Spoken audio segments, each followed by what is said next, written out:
ओम नमः शिवाय. वंध्यत्व, PCOD, पोटाचा घेर कमी करणे, आहार, भाग 3. शिरीष पटवर्धन. अभ्यास सविनय सादर 18 जून 2024. आहाराबाबत गायटनचे शरीर विज्ञान शास्त्रातील सिद्धांत सांगतो. शरीर मेदातून निर्माण होणारी ऊर्जा वापरण्यास नियोजित आहे. आंग्ल भाषेत the body is design to work on fats and fatty acids.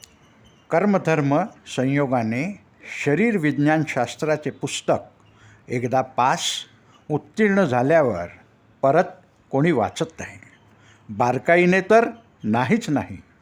Pandurang कृपेने गायटन परत वाचण्याची बुद्धी झाली आणि त्यात स्वच्छ लिहिले आहे, म्हटले आहे. हे मुळात डॉक्टरांनाच व्यवस्थित माहीत नसल्यामुळे आणि चुकीच्या समजामुळे खाल्ले नाही तर काहीतरी बरे वाईट होईल या भीतीने आपण खात राहतो. याबाबत माझेच उदाहरण आपण पाहू. काही वर्षापूर्वी उपवास असल्यामुळे संध्याकाळी 5पर्यंत काही खाल्ले नव्हते. त्या दिवशी साधारण 15 किलोमीटर सायकलिंग व 3 तास ऑपरेशन थिएटरमध्ये काम केले होते. छान वाटत होते. उत्साह भरपूर होता. तरी पण काहीतरी होईल या भीतीने हॉटेलमध्ये जाऊन खाऊन घेतले. अहो, प्रत्येकाच्या शरीरात भरपूर मेद असून तो शरीरास ऊर्जा पुरवण्यास सक्षम आहे. म्हणून कृपा करून भीतीपोटी खाऊ नका.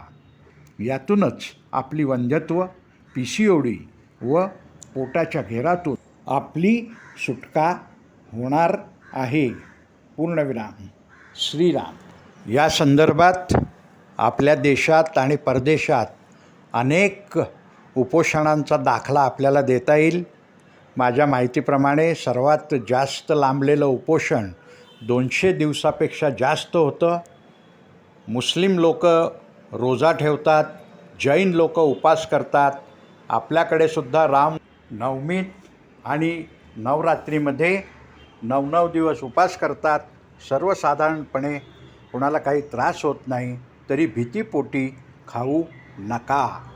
याबाबतच्या निःशुल्क, विनामूल्य, मोफत मार्गदर्शनाचा लाभ दर गुरुवारी पुणे येथे पूर्वनियोजित वेळेनुसार जरूर जरूर जरूर घ्या. पूर्णविराम. श्रीराम. ओम नमः शिवाय. जय जय रघुवीर समर्थ.